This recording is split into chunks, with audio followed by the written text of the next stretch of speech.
అండి నమస్తే. Welcome to our channel పాకశాల. ఈరోజు మన రెసిపీ వచ్చేసి పూతరేకులు.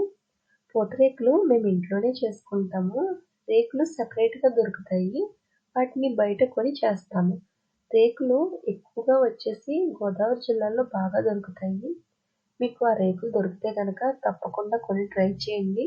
టేస్ట్ అయితే చాలా బావుంటుంది. స్వీట్ షాప్‌లో దొరికే పూతరేకుల కంటే కూడా వీటి టేస్ట్ చాలా బావుంటుంది. ఇక వీడియోలోకి వెళ్ళిపోదాం. ఈ పూతరేకులకి మెయిన్ ఈ షీట్సేనండి. ఇవి కుండ మీద చేస్తారు. వీటి షేప్ కూడా చూసారా అలానే ఉంది. పూతరేకులు బెల్లంతోనూ షుగర్‌తోనూ చేస్తారు. నేను 2 రకాలుగా కూడా చేసి చూపిస్తాను. షుగర్‌లో యాలకులు వేసి మిక్సీ పట్టి పౌడర్‌లా చేయాలి. ఇలా పొడి పొడిగా ఉండే బెల్లం పౌడర్ తీసుకోవాలి. దీంట్లో కొద్దిగా ఇలాచీ పౌడర్ కలుపుకోవాలి. సన్నగా కట్ చేసిన డ్రై ఫ్రూట్స్ మీకు ఇష్టం, మీకు నచ్చినవి తీసుకోవచ్చు. నేనైతే బాదం, పిస్తా, జీడిపప్పు 3 చిన్న చిన్నగా కట్ చేసి తీసుకున్నా. నెయ్యిని హీట్ చేసి కరిగించి తీసుకోవాలి. ఒక ప్యాన్ తీసుకుని 1 టేబుల్ స్పూన్ నెయ్యి వేసి అది హీట్ అయ్యాక చిన్నగా కట్ చేసుకున్న డ్రై ఫ్రూట్స్ని ఫ్రై చేసుకోవాలి. సిమ్లో పెట్టుకుని కలర్ మారేంత వరకు ఫ్రై చేసుకుని ఒక బౌల్లో తీసి పక్కన పెట్టుకోవాలి.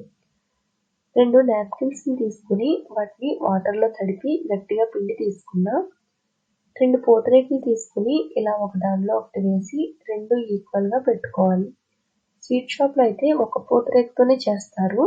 సో ఈ పూతరేకుల్ని టర్న్ చేయాలి. అంటే ఇలా బోర్లించి పెట్టుకొని తడిపిన నాప్కిన్‌ని స్లోగా వదిలి లైట్‌గా ఒత్తుకోవాలి. ఇలా తడపటం వల్ల పూతరేకులు మడిచినప్పుడు ఈజీగా ఫోల్డ్ అవుతాయి. తినేటప్పుడు పొడి పొడిగా రాలిపోకుండా ఉంటాయి. ఇప్పుడు ఓపెన్ చేస్తున్నా. మరీ ఎక్కువసేపు తడిపితే అతుక్కుపోతాయి. చూడండి ఇలా నానితే సరిపోతుంది. ఈ షీట్స్‌ని ప్లేట్‌లో పెట్టుకుని బెల్లం పౌడర్ యాడ్ చేసుకోవాలి. మీరు తినే స్వీట్‌ని బట్టి వేసుకోవాలి. డ్రై ఫ్రూట్స్, నెయ్యి కూడా వేసుకుని ఫోల్డ్ చేసుకోవాలి. ఇప్పుడు పెడుతున్న ఫోల్డింగ్ బట్టే మీకు పూతరేకులు హైట్ అన్నది వస్తుంది. ప్రతి ఫోల్డింగ్‌కి బెల్లం, డ్రై ఫ్రూట్స్, నెయ్యి యాడ్ చేస్తున్నా. 2 సైడ్స్‌ని సెంటర్‌కి ఫోల్డ్ చేసి ఈ ఫోల్డింగ్‌కి కూడా బెల్లం, డ్రై ఫ్రూట్స్, నెయ్యి యాడ్ చేయాలి. ప్రతి ఫోల్డింగ్‌కి యాడ్ చేస్తున్నాం కాబట్టి ఒకేసారి ఎక్కువ వేసేయకుండా చూసుకుని సరిపడి వేసుకోవాలి.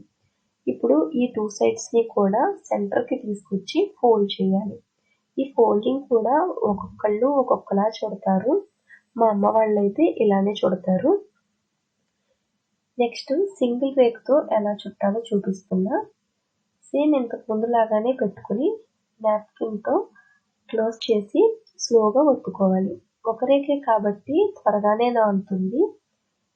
నెక్స్ట్ క్లాత్ తీసి దీన్ని కూడా బెల్లం, డ్రై ఫ్రూట్స్ వేసి సేమ్ ఇంతకు ముందులాగానే చుడుతున్నా. రేకుల్ని బట్టి ఉంటుంది. అన్ని రేకులు ఒకేలా ఉండవు. పెద్ద సైజులో మంచిగా ఉంటే ఇలా ఒక రేకుతోనే చుట్టుకోవచ్చు.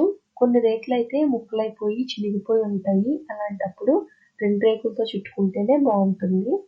తడపటం వల్ల ఎక్కువ రోజులు నిల్వ ఉండదు అన్న డౌట్ రావచ్చు. లేదండి 1 మంత్ పైనే నిల్వ ఉంటుంది. సో హ్యాపీగా చేసుకోవచ్చు. సింగిల్ రేకుతో ఇలా పూతరేకు చేసుకున్నాం కదా. నెక్స్ట్ అయితే షుగర్‌తో కూడా చేసుకుందాం.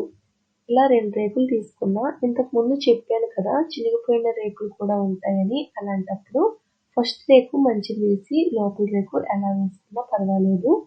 ఇంతకు ముందులాగానే వీటిని కూడా తడిపి తీసుకుని వీటిలో ఓన్లీ షుగరే తీసుకుంటున్నా. డ్రై ఫ్రూట్స్ వేయటం లేదు. నెయ్యి యాడ్ చేసుకుని ఇలా ఫోల్డ్ చేసుకోవాలి. ప్రతి ఫోల్డింగ్‌కి షుగరు, నెయ్యి వేసుకుని 2 సైడ్స్ సెంటర్‌కి వచ్చేటట్టు ఫోల్డ్ చేసుకుని మళ్ళీ షుగరు, నెయ్యి వేసుకుని మళ్ళీ సెంటర్‌కి ఫోల్డ్ చేసుకోవాలి. తడపటం వల్ల మడతలు ఊడిపోవటం అలా ఏమీ ఉండదు. చక్కగా మనం ఎలా ఫోల్డ్ చేస్తే అలా ఉంటుంది.